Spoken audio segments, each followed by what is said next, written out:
प्रणाम भाई लोग। नमस्कार, सत श्री अकाल, जय श्री राम।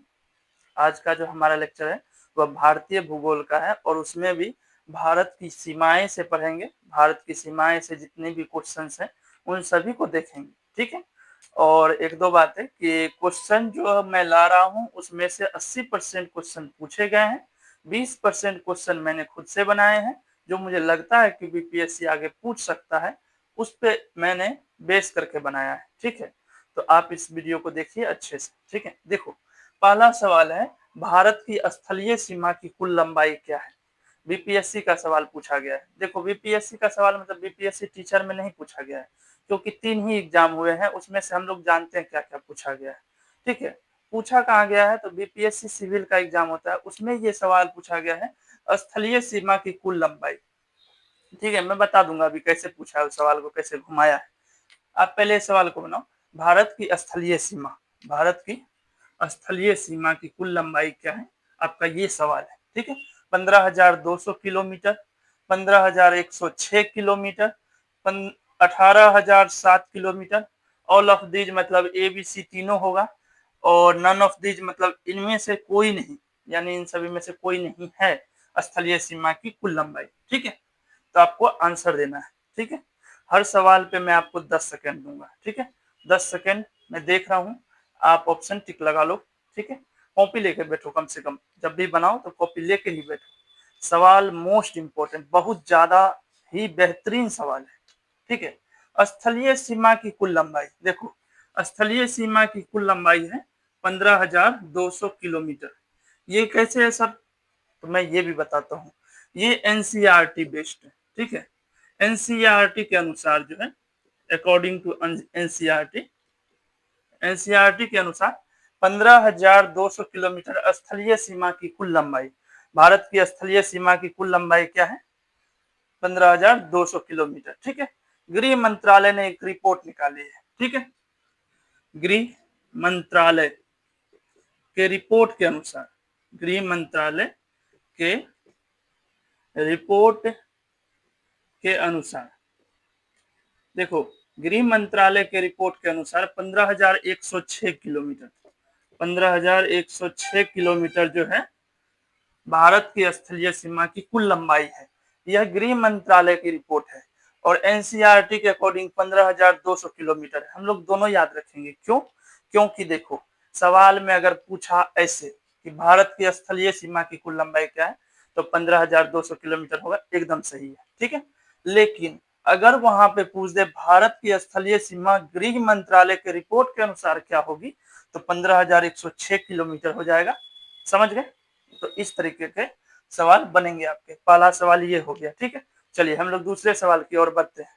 आप उतार लीजिए आपका अगला क्वेश्चन, क्वेश्चन नंबर 2, ठीक है। क्वेश्चन नंबर 2, क्वेश्चन क्या है? ये क्वेश्चन भी बीपीएससी में पूछा गया है, ठीक है। ये अध्यारोपित सीमा, ये पूछा है, ठीक है। मैंने सेम क्वेश्चन उतार दिया है, ठीक है। अध्यारोपित सीमा का उदाहरण निम्नलिखित में से कौन सा है? एकदम सेम टू सेम सवाल है यही, और ऑप्शन भी यही है। ये ऑप्शन में कोई इधर उधर मैंने नहीं किया है, ठीक है। इसलिए आप देखो, अध्यारोपित सीमा का उदाहरण निम्नलिखित में से कौन सा है, यानी इन तीनों, इन पांचों में से वह कौन सा है जो अध्यारोपित सीमा का उदाहरण है, ठीक है। ऑप्शन ए, आपको मैं जब समझा रहा हूं उसी वक्त आप क्वेश्चन का आंसर दे सकते हो, कमेंट कर सकते हो, ठीक है। या नहीं तो आप अपने कॉपी में ABC करके लिखो, ताकि जब मैं बता दूं तो उसको चेक मार के सही कर लेना, ठीक है। इसलिए चलो मैं दिखाता हूँ। अध्यारोपित सीमा का उदाहरण निम्नलिखित में से कौन सा है? आपका सवाल ये है, अध्यारोपित सीमा का उदाहरण निम्नलिखित में से कौन सा है, ये सवाल है, ठीक है। पहला है रेड क्लिफ रेखा, दूसरा क्या है? डुरंड रेखा, तीसरा है मैकमोहन रेखा। इनमें से सभी, इनमें से कोई नहीं, बीपीएससी के हर क्वेश्चन में रहेगा, हर ऑप्शन में डी और ई में, डी में इनमें सभी, ई में इनमें से कोई नहीं रहेगा ही रहेगा, ठीक है। पहला है रेड क्लिफ रेखा, दूसरा है डुरंड रेखा, तीसरा है मैकमोहन रेखा। समझ रहे हैं क्या है? रेड क्लिफ रेखा, डुरंड रेखा और मैकमोहन रेखा। सवाल क्या है? अध्यारोपित सीमा। अगर आपने कॉन्सेप्ट मेरा पढ़ा है तो आपको ये सवाल आसानी से बन जाएगा, और अगर नहीं पढ़ा है तो यहाँ देखो, अध्यारोपित सीमा का उदाहरण क्या है, ठीक है। अब कॉन्सेप्ट देखना, अध्यारोपित सीमा किसे कहते हैं मैंने डिटेल वाइज समझाया, ठीक है। देखो इसका आंसर जो है रेड क्लिफ रेखा है, ठीक है। ये मैंने कॉन्सेप्ट में बताया है कि कैसे है और कैसे नहीं होना चाहिए, ठीक है। अब देख लेना रेड क्लिफ रेखा, ये जो रेड क्लिफ रेखा है ये क्या है? रेड क्लिफ रेखा क्या है? तो रेड क्लिफ रेखा है भारत तथा पाकिस्तान, भारत तथा पाकिस्तान की एक सीमा है, भारत तथा पाकिस्तान को जोड़ने वाली एक सीमा, ठीक है। भारत और पाकिस्तान के बीच में जो एक सीमा है उसको बोलते हैं रेड क्लिफ रेखा, ठीक है। मैं पढ़ा के आ रहा हूं, पहले ये क्लियर हो जाओ। भारत की सीमाएं पढ़ा रहा हूं, ठीक है। बाउंड्रीज ऑफ इंडिया पढ़ा के आ रहा हूं, भारतीय भूगोल इंडियन ज्योग्राफी, उसमें मैंने क्वेश्चन पूछा है अध्यारोपित सीमा का उदाहरण कौन सा है, ठीक है। तो रेड क्लिफ रेखा है, डुरंड रेखा है, मैकमोहन रेखा है। इसके जगह ऑप्शन में आपको दे देगा भारत तथा पाकिस्तान को जोड़ने वाली रेखा, भारत तथा चीन को जोड़ने वाली रेखा, भारत तथा बांग्लादेश को जोड़ने वाली, कुछ भी दे सकता है, ठीक है। तो रेड क्लिफ रेखा के बारे में हम लोग क्या जाने कि रेड क्लिफ रेखा भारत तथा पाकिस्तान के बीच में एक सीमा है जिसको रेड क्लिफ रेखा कहते हैं। ये डुरंड रेखा, ये डुरंड रेखा क्या है सर, कोई बता दो। डुरंड रेखा सर मार्टिमर डुरंड पूरा नाम था उनका। तो ये डुरंड रेखा है भारत तथा अफगानिस्तान, भारत तथा अफगानिस्तान के बीच में रेखा है, भारत तथा अफगानिस्तान, एक मिनट रुक जाओ, अफगानिस्तान, ठीक है। भारत तथा अफगानिस्तान के बीच में एक रेखा है जिसको डुरंड रेखा कहते हैं, ठीक है। भारत और अफगानिस्तान के बीच में एक रेखा है जिसे क्या बोलते हैं, डुरंड रेखा। भारत और पाकिस्तान के बीच में एक रेखा है उसको क्या बोलते हैं, रेड क्लिफ रेखा। मैकमोहन रेखा क्या है इसको भी आप समझ लो, भारत तथा चीन, भारत तथा चीन के बीच में एक रेखा है, भारत और चीन के बीच में एक रेखा है जिसे क्या बोलते हैं, जिसे बोलते हैं मैकमोहन रेखा। आप लोग फिर से सवाल को पढ़िए, मैंने लिखा है अध्यारोपित सीमा का उदाहरण कौन सा है, तो रेड क्लिफ रेखा। 2 नंबर का आंसर क्या है, ए नंबर, रेड क्लिफ रेखा इसका आंसर है। रेड क्लिफ रेखा क्या था, भारत और पाकिस्तान के बीच में, भारत और पाकिस्तान के बीच में एक सीमा है जिसको रेड क्लिफ रेखा। डुरंड रेखा भारत और अफगानिस्तान के बीच में एक रेखा है, सर मार्टिमर डुरंड ने खींचा था इसलिए उसके नाम पे डुरंड रेखा रख दिया गया है, सब नाम पे ही है। मैकमोहन रेखा, मैकमोहन रेखा क्या है, भारत तथा चीन के बीच में एक रेखा खींची गई है जिसको मैकमोहन रेखा कहते हैं। इनमें से सभी, इनमें से कोई नहीं, इसको छोड़ो, ठीक है। एक का आंसर रेड क्लिफ रेखा एकदम सही है। चलो क्वेश्चन नंबर 3 की ओर बढ़ते हैं, आप इसको उतार सकते हो, ठीक है। चलो आज का अगला क्वेश्चन है क्वेश्चन नंबर 3, ठीक है। क्वेश्चन नंबर 3, पीओके की राजधानी, ठीक है। आप पहले देख लो सवाल, आप आंसर लगा सकते हो, मैं इतना देर बताता हूँ, इतना देर में आप आंसर टिक कर लोगे, ठीक है। इसीलिए मैं बहुत धीरे धीरे बताने की कोशिश करता हूँ ताकि आपको एक्स्ट्रा टाइम ना लगे और आप बना भी लो सवाल को, ठीक है। पीओके हम लोग जानते हैं, पीओ के बारे में नहीं जानते हैं तो अभी जान जाएंगे, ठीक है। पीओके की राजधानी कहाँ है, ये सवाल है, ठीक है। इन तीनों में से कौन सा आंसर है ये बताओ, ढाका है, मुजफ्फराबाद है, इस्लामाबाद है, कौन सा है? फंसने वाला अगर कोई ऑप्शन है तो ए और बी है, ठीक है। सी में आप नहीं फंसोगे। देखो पीओके, पीओके क्या होता है, पीओके को बोलते हैं पाक अधिकृत कश्मीर, पाक अधिकृत कश्मीर, ठीक है। पाक अधिकृत कश्मीर, कश्मीर, ठीक है। पाक अधिकृत कश्मीर, हर्षिका दीर्घिका में थोड़ा अंतर है, डिफरेंस हो जाता है। तो पीओके को बोलते हैं पाक अधिकृत कश्मीर, ठीक है। पाक अधिकृत कश्मीर की राजधानी यानी कैपिटल पूछ रहा है। देखो आंसर निकालने का सबसे आसान तरीका है, अगर आपको आंसर नहीं मालूम है तो आप छांटो। बांग्लादेश की राजधानी होती है ढाका, ये किसकी राजधानी है, बांग्लादेश की, ठीक है। तो ये तो कट गया। अब बचा ए और बी। हम लोग सभी जानते हैं पाकिस्तान की राजधानी इस्लामाबाद, तो ये किसकी राजधानी होगी, पाकिस्तान, पाकिस्तान। अब देखो ए भी कट गया, ठीक है, क्योंकि हम लोग को मालूम चल गया कि पाकिस्तान की राजधानी इस्लामाबाद है, बांग्लादेश की राजधानी ढाका है। ऑप्शन एक ही बचता है मुजफ्फराबाद, यही है पीओके की राजधानी। पीओके मतलब पाक अधिकृत कश्मीर। इसका क्या मतलब होता है, मैंने बताया था भारत का कुछ हिस्सा जो पाकिस्तान अपने कब्जे में ले लिया है, लद्दाख के ऊपर का साइड का जो हिस्सा है वो पाकिस्तान अपने कब्जे में ले लिया है। पाकिस्तान जो अपने कब्जे में ले लिया है उसी को पाक अधिकृत कश्मीर कहते हैं। क्लियर है? और उसकी राजधानी जो है मुजफ्फराबाद है। ठीक है? मुजफ्फराबाद में एक कोर्ट है, एक न्यूज है इसके बारे में भी करंट है कि मुजफ्फराबाद में एक कोर्ट है, जैसे हम लोग में राज्य में हाई कोर्ट होता है ना, उसी प्रकार से। ठीक है? वहां की कोर्ट ने ये कहा है कि पाक अधिकृत कश्मीर जो है वह दूसरे देश विदेशी जगह, विदेशी स्थान है। समझ गए? जैसे वो जो जगह है, जैसे लद्दाख का क्षेत्र है, ऊपर से आप देखो तो जम्मू कश्मीर के ऊपर लद्दाख, लद्दाख का जो ऊपर का क्षेत्र है वो पीओके है। और उसके जो हाई कोर्ट है मुजफ्फराबाद में जो कोर्ट है, उन्होंने कहा है कि ये जो क्षेत्र है पूरा वो सभी विदेशी राज्य, विदेशी देश के अंतर, विदेशी क्षेत्र, विदेशी स्थान है, विदेशी क्षेत्र है। ठीक है? ये करंट करंट क्वेश्चन है। ठीक है? चलिए अगला सवाल है, हम लोग देखते हैं क्वेश्चन नंबर 4 की ओर बढ़ते हैं। आप लोग इसको उतार लीजिए। आपका अगला क्वेश्चन जो है क्वेश्चन नंबर 4। ठीक है? सवाल आप पढ़ो, उसका आंसर दो। ठीक है? तब तक मैं भी पढ़ता हूँ। 4 क्या कहता है कि मैकमोहन रेखा, अभी मैंने बताया मैकमोहन रेखा क्या है। ठीक है? का निर्धारण कब हुआ है? ठीक है? अब ये डेट पूछ रहा है कि इसका निर्धारण जो है सर मैकमोहन रेखा का कब हुआ है। मैकमोहन रेखा क्या है, मैंने अभी आपको बताया जस्ट 1 मिनट पहले। भारत तथा पाकिस्तान, सॉरी, भारत तथा चीन, भारत और पाकिस्तान के बीच की रेखा थी रेड क्लिफ रेखा। ठीक है? और भारत और अफगानिस्तान अफगानिस्तान के बीच थी डुरंड रेखा। मैकमोहन रेखा क्या थी? भारत तथा चीन के बीच की सीमा, भारत तथा चीन के बीच की रेखा जो है उसको क्या बोल रहे थे? मैकमोहन रेखा। तो मैकमोहन रेखा का निर्धारण कब हुआ ये पूछ रहा है। क्या 1893 में हुआ था, 1893 में? क्या 1914 में हुआ था, 1914 में? 1816 में हुआ था, 1816 में? ऑल या नन, या ऑल में सभी हुआ था, नन में कोई नहीं? ठीक है? ये ऑप्शन है आपका। ठीक है? All of these. ठीक है? मैंने लिखा नहीं है क्योंकि ऑल लिख देता हूं तो आप समझ जाओ कि ऑल ऑफ दीज या नन ऑफ दीज की बात कर रहे हैं सर। ठीक है? मैकमोहन रेखा का निर्धारण कब हुआ है? तो इसका सिंपल सा आंसर है, एकदम रटा रटाया क्वेश्चन, 1914 में। ठीक है? 1914 में जो है मैकमोहन रेखा का निर्धारण हुआ था। अच्छा मुझे बताओ, भारत तथा चीन के बीच में जो ये मैकमोहन रेखा किनके नाम पे है? कौन थे जिनके नाम पे मैकमोहन रेखा है? उनका पूरा नाम बताना है। मैकमोहन रेखा जो खींचे थे उसका नाम पूरा क्या था? ठीक है? मैकमोहन रेखा, ये रहा ना मैकमोहन रेखा।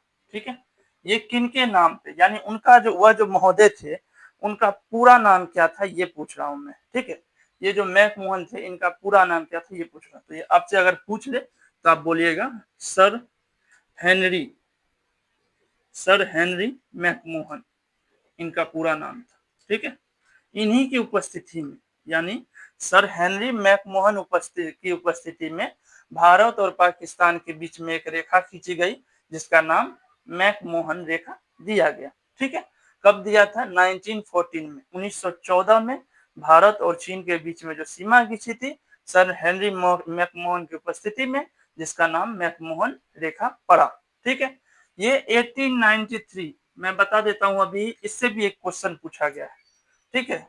भारत भारत तथा अफगानिस्तान, भारत तथा अफगानिस्तान, ठीक है, भारत और अफगानिस्तान का सीमा निर्धारण हुआ है 1893। ठीक है? भारत और अफगानिस्तान की सीमा निर्धारण कब हुआ है? 1893 में। ठीक है? 1893 में भारत और अफगानिस्तान का सीमा निर्धारण हुआ है। ठीक है? भारत तथा अफगानिस्तान की सीमा को क्या बोलते हैं? तो डुरंड रेखा। क्या बोलते हैं? डुरंड रेखा। तो ये डुरंड रेखा जो है ये किनके नाम पे, यानी डुरंड जी का पूरा नाम क्या था ये पूछ रहा है। ठीक है? डुरंड जी का पूरा नाम क्या था ये पूछ रहा है। तो डुरंड रेखा जो पड़ा है उसका नाम है सर मार्टिमर डुरंड। ठीक है? ये उपस्थित थे सर मार्टिमर डुरंड की उपस्थिति में। किनकी उपस्थिति में? सर मार्टिमर डुरंड की उपस्थिति में डुरंड रेखा भारत और अफगानिस्तान को अलग करती है। ठीक है, भारत और अफगानिस्तान को अलग करने वाली रेखा डुरंड रेखा किनके उपस्थिति में? तो सर मार्टिमर डुरंड की उपस्थिति में। कब निर्धारण हुआ है? 1893 में। ठीक है, तो आपसे पूछेगा भारत और अफगानिस्तान के बीच की सीमा का क्या नाम है? तो डुरंड रेखा। क्या नाम है? डुरंड रेखा। वह डुरंड रेखा किनके नाम पे पड़ा है? तो मार्टिमर डुरंड के नाम पे पड़ा है। सीमा का निर्धारण कब हुआ था? 1893 में। मैकमोहन रेखा क्यों, कौन दो देशों को अलग करती है? तो भारत और चीन को जो अलग करती है उसका नाम है मैकमोहन रेखा। उसका निर्धारण निर्धारण कब किया गया है? तो 1914 में, 1914 ईस्वी में। ठीक है, इस तरीके के सवाल पूछेंगे।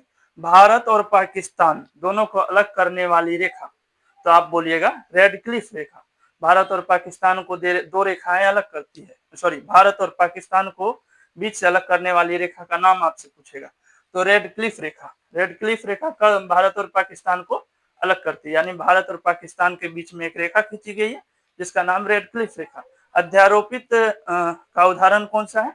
तो रेड क्लिफ रेखा। ठीक है, चलिए अगला क्वेश्चन हम लोग बढ़ते हैं, उतारिए इसको। आज का जो अगला क्वेश्चन है क्वेश्चन नंबर 5। ठीक है, देखो आप इसका आंसर दे दो तुरंत, पटपट पढ़ो। भारत की तटीय सीमा की कुल लंबाई क्या है? ये तुरंत बन जाएगा। ठीक है, मुझे तो समझाना है इसलिए। भारत की तटीय सीमा, तटीय सीमा का क्या मतलब है कि भारत जो है जहां तक समुद्र घिरा हुआ है, ठीक है, और इधर का भी कुछ राज्य में समुद्र घिरा हुआ है, तो यहाँ से जो राज्य है यहाँ से यहाँ तक की कुल तटीय सीमा क्या है, ये पूछा जा रहा है आपसे। ठीक है, तो भारत की तटीय सीमा की कुल लंबाई क्या है, ये आपसे पूछा है। अब अंक में पूछा है तो इसको तो याद करना पड़ेगा, इसके तो लिए कोई ट्रिक या कोई तुक्का में नहीं मार सकता। ठीक है, 7516 किलोमीटर, 6100 किलोमीटर, 7100 किलोमीटर। ठीक है, तो इसका आंसर है आप लोग का 7516 किलोमीटर। देखो भारत की तटीय सीमा, भारत की तटीय सीमा की कुल लंबाई क्या है? 7516 किलोमीटर। इसको याद करना पड़ेगा। ठीक है, 7516 किलोमीटर भारत की तटीय सीमा की कुल लंबाई है। ठीक है, देखो ये 6100 किलोमीटर क्या है? मुख्य भूमि की तटीय सीमा, मुख्य भूमि की तटीय सीमा, मुख्य भूमि की तटीय सीमा की कुल लंबाई। ठीक है, तटीय सीमा की कुल लंबाई कितनी है? 6100 किलोमीटर। ठीक है, इसमें जो सवाल बनेगा इसी तरह का बनेगा, इससे एक्स्ट्रा नहीं पूछेगा आपसे, लेकिन सवाल ये पूछेगा भारत की तटीय सीमा की कुल लंबाई क्या है? तो 7516 किलोमीटर। मैंने एक्स्ट्रा के लिए बता दिया 6100 किलोमीटर जो है मुख्य भूमि की तटीय सीमा की लंबाई है। ठीक है, मैंने कॉन्सेप्ट में इसको पढ़ाया है। ठीक है, चलिए क्वेश्चन नंबर 6 की ओर हम लोग बढ़ते हैं, तब तक आप इसको उतार लीजिए। देखो आपका अगला क्वेश्चन है क्वेश्चन नंबर 6। ये 6 बड़ा इंपॉर्टेंट है। ठीक है, देखो सुगोली की संधि आ गया ना, मैंने पढ़ाई है ना, जो मैंने पढ़ाया है वही पूछा जाएगा। ठीक है, एक्स्ट्रा आपसे नहीं पूछेगा, कॉन्सेप्ट जितना मैंने पढ़ाया आप कॉन्सेप्ट पढ़ लो। देखो इसी कॉन्सेप्ट को पढ़ाने के लिए मैं पेमेंट लेता था, अब मैं आपको डायरेक्ट फ्री में पढ़ा रहा हूँ। ठीक है, तो आप इसको पढ़ने पे दिमाग लगाओ, इसके अलावा सब्सक्राइब करो। इसी क्वेश्चन को अगर मैं बनाता तो क्या होती कि मैं अगर कोचिंग में डालता तो मुझे पेमेंट मिल जाता। ठीक है, मैं आपको ऑनलाइन ऑफलाइन पढ़ा रहा हूँ अभी। ठीक है, क्यों पढ़ा रहा हूँ? क्योंकि मेरे पास ज्यादा सब्सक्राइबर नहीं है, मैं ऑनलाइन नहीं कर सकता हूँ, इसीलिए अभी मैं ऑफलाइन दे रहा हूँ आपको क्लास। आप एकदम फोकस करो। कहाँ फोकस करना है सर? तो यहाँ फोकस करना है, कहाँ पे? लेट्स डू को सब्सक्राइब करने के लिए, लेट्स डू सब्सक्राइब। ठीक है, वैसे तो मैं नहीं लिखता लेकिन मैंने लिख दिया। अब देखो सुगोली की संधि, ये क्वेश्चन इंपॉर्टेंट है सर, ये क्वेश्चन बीपीएससी पूछ चुका है। ठीक है, इसमें लेकिन डेट पूछा था और मैंने आपको देश पूछा है, मैं डेट भी बताऊंगा, आप टेंशन ना लो। सुगोली की संधि किन दो देशों के बीच हुई है? पहले तो ये समझ जाते हैं कि सुगोली की संधि किन दो देशों के बीच हुई है, उसके बाद मैं आपको डेट बता देता हूँ। ठीक है, सुगौली की संधि दो देशों के बीच हुई है, तो वह कौन सा दो देश है ये बताना है। भारत और बांग्लादेश है क्या? भारत और नेपाल है क्या?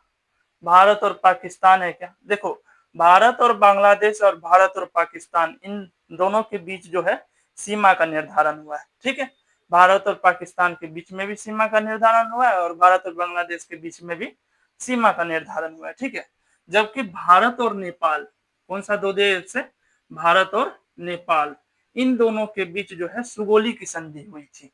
ठीक है, भारत और नेपाल के बीच में सुगोली की संधि हुई थी। ये सुगोली की संधि कब हुई थी, यहां मैं लिख देता हूं, कब हुई थी, कब हुई थी, ये सवाल पूछा गया था कि सुगोली की संधि कब हुई थी। ठीक है, डेट लिखा हुआ था मार्च 1816, पूरा डेट है 4 मार्च 1816, 4 मार्च 1816। ठीक है, 4 मार्च 1816 एकदम सही डेट है। ठीक है, सुगोली की संधि जो है भारत और नेपाल के बीच, भारत और नेपाल के बीच सुगोली की संधि हुई थी दो देशों के बीच। ठीक है, और इस संधि को कब किया गया था, तो 4 मार्च 1816, 4 मार्च 1816 को सुगोली की संधि हुई थी। ठीक है, किन दो देशों के बीच, तो भारत और नेपाल के बीच, भारत और नेपाल के बीच सुगोली की संधि हुई थी। ठीक है, कुछ बातें आप लोग याद रख सकते हैं। भारत और नेपाल के बीच सुगोली की संधि हुई थी। ठीक है, भारत और पाकिस्तान के बीच मैंने बताया है कि भारत और पाकिस्तान के बीच जो सीमा का निर्धारण होता है उस सीमा का नाम आप कमेंट में लिखो। ठीक है, चलो क्वेश्चन नंबर 7 की ओर हम लोग बढ़ते हैं। देखो एक क्वेश्चन नंबर 7, देखो अगला सवाल क्वेश्चन नंबर 7, देखो बांग्लादेश, अब देख रहे हो यहाँ पे बांग्लादेश है। ठीक है, बांग्लादेश पाकिस्तान से कब अलग होकर, पृथक होना मतलब अलग होना। ठीक है, कब अलग होकर एक नए राष्ट्र यानी एक नया देश बना, सिंपल सा है।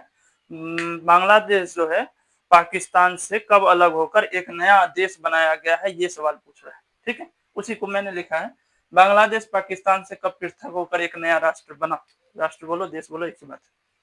दिसंबर 1971, ठीक है, नवंबर 1975, नवंबर 1972, ये सवाल इंपॉर्टेंट हो जाती है सर, क्योंकि जब भारत आजाद हो गया था उसके बाद बांग्लादेश जो है भारत में ही था, भारत के भीतर ही था, लेकिन अलग अपना अलग था। ठीक है, इस प्रकार से था, जिसमें कि आप लोग जानते होंगे कि पश्चिम बंगाल जो है, पश्चिम बंगाल और बांग्लादेश, ठीक है, दोनों एक ही था, दोनों टुकड़ा था एक ही देश का। ठीक है, बांग्लादेश का, लेकिन बाद में इसको देश बना दिया गया और इसको भारत का राज्य बना दिया। ठीक है, भारत का राज्य बन गया पश्चिम बंगाल, और ये बांग्लादेश जो है, ये जो बंगाल है ये देश बन गई। आप लोग ये जानते होंगे, मैं अगर आप लेक्चर देखते होंगे तो आप जानते होंगे।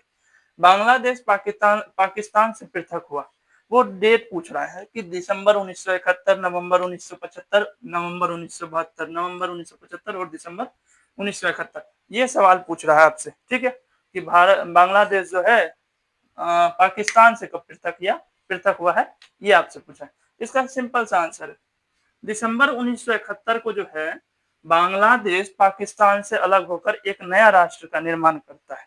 ठीक है, तो आपसे पूछेगा दिसंबर 19, देखो इसको आप ऐसे याद रखो, 16 दिसंबर 1971 ये पूरा डेट है। ठीक है, 16 दिसंबर 1971 को बांग्लादेश जो है पाकिस्तान से अलग होकर एक नए राष्ट्र का निर्माण करता है। ठीक है, आपसे एक दो बातें बांग्लादेश के बारे में याद रखेंगे। बांग्लादेश की राजधानी कहाँ है, ढाका, ढाका। ठीक है, ये इसका क्या है, कैपिटल है, बांग्लादेश का कैपिटल क्या है, ढाका। ठीक है, मुद्रा क्या है, बांग्लादेश की जो मुद्रा है वो क्या है, टका। ठीक है, कुछ बातें याद रखेंगे, बांग्लादेश की राजधानी ढाका और बांग्लादेश की मुद्रा क्या है, तो टका है। क्लियर हो गया। ठीक है, बांग्लादेश एक ऐसा देश है जो भारत के साथ सबसे लंबा सीमा साझा करता है, भारत के साथ सबसे लंबा सीमा साझा करता है। ठीक है, लंबा सीमा साझा करती है। ठीक है, साझा करती है। ठीक है, इस बात को याद रखिएगा। देखिए, भारत के साथ जो है बांग्लादेश अपनी सीमा साझा करती है, हम लोग जानते हैं, क्योंकि पश्चिम बंगाल का आधा एरिया, पश्चिम बंगाल पूरा बांग्लादेश का ही था, जो कि अब भारत का हिस्सा है, इसीलिए भारत के साथ सीमा साझा हो रही है। भारत के साथ सबसे लंबा सीमा कौन सा देश साझा करता है, आपसे पूछ दे तो आंसर में आप आराम से लगा देना, बांग्लादेश। बांग्लादेश जो है भारत के साथ सबसे ज्यादा लंबी सीमा साझा करता है। क्लियर है? इस क्वेश्चन का आंसर मैं बता दूं, बांग्लादेश पाकिस्तान से कब पृथक होकर एक नया राष्ट्र बना?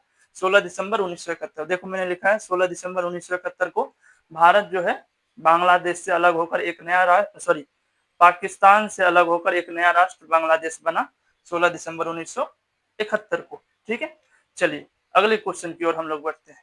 देखिए अगला क्वेश्चन क्या है, क्वेश्चन नंबर 8, बंगाल की खाड़ी। ये बंगाल की खाड़ी क्या है सर? तो BOB बोलते हैं, BOB, bay of Bengal, bay of Bengal. ठीक है, बे ऑफ बंगाल। बंगाल की खाड़ी से किसकी सीमा नहीं लगती है? कौन सा ऐसा राज्य है या कौन सा ऐसा देश है जिसकी सीमा नहीं लगती है? जिसकी सीमा किसके साथ? बंगाल की खाड़ी, BOB के साथ नहीं लगती है। तो देखो इस सवाल का आंसर तो बहुत आसान है। अगर आप इस सवाल के ऑप्शंस को देखो तो आपको आंसर बहुत हल्का लगेगा। ठीक है, आप इसका आंसर दे दो, पहले आंसर दे दो। ठीक है, मैं फिर से बोलूंगा कि लेट्स डू को जरूर सब्सक्राइब करो और कमेंट तो कम से कम करो, ताकि क्वेश्चन पूछो आपकी सर आपने जो समझाया बंगाल की खाड़ी उसमें सीमा कैसे नहीं लगती है ये बताओ, तो कॉन्सेप्ट के रूप में मैं आपको वो भी दूंगा। ठीक है, बंगाल की खाड़ी के बारे में बताओ, कैसे कैसे नॉटिकल माइल के बारे में मैंने जैसे बताया वैसे आप देख सकते हो, वीडियो के रूप में आपको मिला होगा। पश्चिम बंगाल, बांग्लादेश और मिजोरम, अगर आप ऑप्शन देखो तो आपको आसानी से मिल जाएगा इसका आंसर। ठीक है, आप पहले ऑप्शन देखो, ऑप्शन क्या कहता है, मैं ऑप्शन देखता हूँ। बंगाल की खाड़ी से किसकी सीमा नहीं लगती है? सवाल तो ये है, किसकी सीमा नहीं लगती है बंगाल की खाड़ी से? तो देखो ये हो गया बांग्लादेश, नक्शा गलत है। ठीक है, और यहाँ का क्षेत्र हो गया पश्चिम बंगाल, और यहाँ से यहाँ तक पूरा जो है BOBA का क्षेत्र है, यानी बांग्लादेश गलत, पश्चिम बंगाल गलत। मिजोरम है, इसकी सीमा नहीं लगती है। आप अगर यहाँ देखो ध्यान से तो ये देखो मिजोरम की सीमा बांग्लादेश के BOB के साथ नहीं लगती है। मिजोरम यहाँ है, आपको दिख रहा होगा मैप में, मिजोरम यहाँ है और यहाँ से इसकी सीमा नहीं लगती है, समझ गए? जबकि बांग्लादेश और पश्चिम बंगाल की सीमा डायरेक्ट लगती है। ठीक है, तो आंसर क्या है? मिजोरम। मिजोरम की जो सीमा है वह बंगाल की खाड़ी के साथ नहीं लगती है। ठीक है, क्वेश्चन नंबर 9 की ओर हम लोग बढ़ते हैं। क्वेश्चन नंबर 9, हम लोग क्वेश्चन 10 ही करेंगे, काफी टाइम हो जाएगा, नहीं तो 1 घंटा से ज्यादा का वीडियो बन जाएगा तो फिर देखने में भी दिक्कत है। 30 मिनट बाद आपको रेस्ट भी चाहिए है। ठीक है, चलो देखो, भारत और म्यांमार, म्यांमार, ठीक है, भारत एक देश और म्यांमार भी एक देश, इन दोनों के बीच पाकिस्तानी सीमा निम्नलिखित में से कौन सा बनाएगा? निम्नलिखित ये है। ठीक है, भारत और म्यांमार के पाकिस्तानी सीमा निम्नलिखित में से कौन सा बनाएगा? क्या वह मैकमोहन रेखा है? क्या वह रेड क्लिफ रेखा है? क्या वह अराक नयोमा पर्वत है? तो ये आपका आंसर है। क्यों सर आपने डायरेक्ट आंसर दे दिया? तो देखो इसका सिंपल सा आंसर है, मैंने मैकमोहन रेखा को डिफाइन किया। क्या बोला?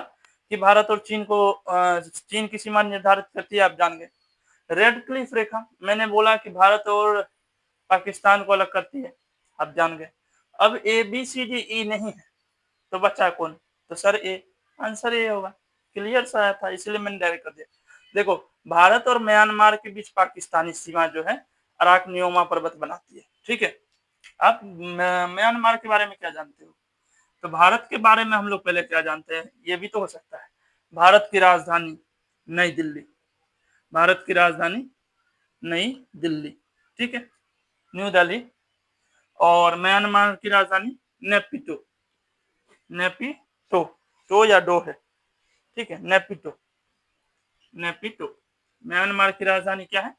नेपिटो। भारत की राजधानी क्या है? नई दिल्ली। ये बात तो हम लोग जानते हैं कि नेपिटो म्यांमार की राजधानी है और भारत की राजधानी नई दिल्ली है। ठीक है, इसके अलावा भारत और म्यांमार के बीच में एक पाकिस्तानी सीमा है, उसको कौन करता है? तो अराक नियोमा पर्वत। हम लोग ये जानते हैं। ठीक है, आपसे अगर पूछ दे कि म्यांमार का पुराना नाम, म्यांमार नया नाम है, पुराना नाम क्या है? म्यांमार का पुराना नाम क्या है? तो म्यांमार का पुराना नाम था बर्मा। क्या था? बर्मा। म्यांमार का पुराना नाम क्या था? बर्मा। म्यांमार की राजधानी कहाँ है? नेपिटो। भारत की राजधानी कहाँ है? नई दिल्ली। भारत और म्यांमार की पाकिस्तानी सीमा निम्नलिखित में से कौन सा है? तो अराकनियोमा पर्वत। यानी भारत और म्यांमार को पाकिस्तानी सीमा के तौर पे कौन अलग करेगा? अराकनियोमा पर्वत जो है अलग करती है। क्लियर हो गया? आज का आखिरी सवाल आपके लिए, क्वेश्चन नंबर 10। ठीक है, चलिए देखो, इसमें एक चीज सही कर लेना, यहाँ नेपिटो नहीं है, नेपिडो है।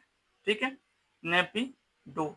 ठीक है, मैंने नेपिटो कर दिया था, उसको आप सही कर लेना, नेपिडो इसका रियल आंसर है। ठीक है, म्यांमार की राजधानी कौन सी है? तो नेपिडो, टो नहीं, नेपिडो। ठीक है, चलिए आप इसको उतार लीजिए। तो कुछ बातें पहले आप लोग समझ जाओ मेरे बारे में। देखो, मैं हर सोमवार को छुट्टी देता हूँ, रविवार को पढ़ाता हूँ, सोमवार को छुट्टी देता हूँ। ठीक है, एक दिन मुझे छुट्टी चाहिए हर सोमवार को। इसके अलावा मैं शनिवार और रविवार को वीडियो बनाया था आपके लिए, तो मैंने सोमवार को ही डाल दिया। क्यों डाल दिया? क्योंकि शनिवार और रविवार को मैं नहीं डाल पाया था। ठीक है, कुछ काम में मैं फंस गया था, और सोमवार को मुझे छुट्टी चाहिए थी, तो मुझे छुट्टी भी मिली और मैंने वीडियो भी चढ़ा दिया। ठीक है, देखो आज जो है, आज मैं इस वीडियो को बना रहा हूँ, आप ध्यान से देखो। सवाल क्या है? बांग्लादेश और त्रिपुरा सीमा को क्या कहते हैं? एकदम हल्का सवाल, आज का आखिरी सवाल मुझे 10 नंबर। बांग्लादेश और त्रिपुरा सीमा को क्या कहते हैं? रेड क्लिफ रेखा नहीं कहते हैं। डुरंड रेखा किसको कह रहे थे? तो भारत और अफगानिस्तान को कह रहे थे। क्लियर थी? डुरंड रेखा खत्म, बचा कौन? तो जीरो लाइन को क्या बोलते हैं? जीरो लाइन को बोलते हैं बांग्लादेश और त्रिपुरा सीमा को अलग करने वाली रेखा। बांग्लादेश और त्रिपुरा सीमा को कौन सी रेखा अलग करती है? तो जीरो लाइन बांग्लादेश और त्रिपुरा सीमा को अलग करती है। ठीक है, जीरो लाइन। क्लियर हो गया? क्वेश्चन नंबर 10 आज का खत्म हो गया। आज का आपका भारतीय भूगोल का जो क्वेश्चन था, भारत की सीमाएं पे जितनी भी क्वेश्चन बनती होगी वो सभी क्वेश्चन मैंने बना दिए। ठीक है, कुछ भी नहीं छोड़ा है, लगभग सारे क्वेश्चन बने हैं। 80% से ज्यादा क्वेश्चन पूछे गए हैं, 10-20% मैंने क्वेश्चन बनाया है, बाकी सारे क्वेश्चन पूछे गए। आप इसको अच्छे से देख के याद कर लो। डुरंड रेखा, रेड क्लिफ रेखा, जीरो लाइन, ये सभी जो पूछने वाले सवाल सब हैं, माथा का दर्द। ठीक है, तो ये सभी सवाल आपको बनने चाहिए। लेट्स डू को जरूर सब्सक्राइब कर दे, मैंने बता दिया है, आप कर ही लोगे। ठीक है, इससे आगे जो है मेरा लेक्चर खत्म हो गया है, तो धन्यवाद।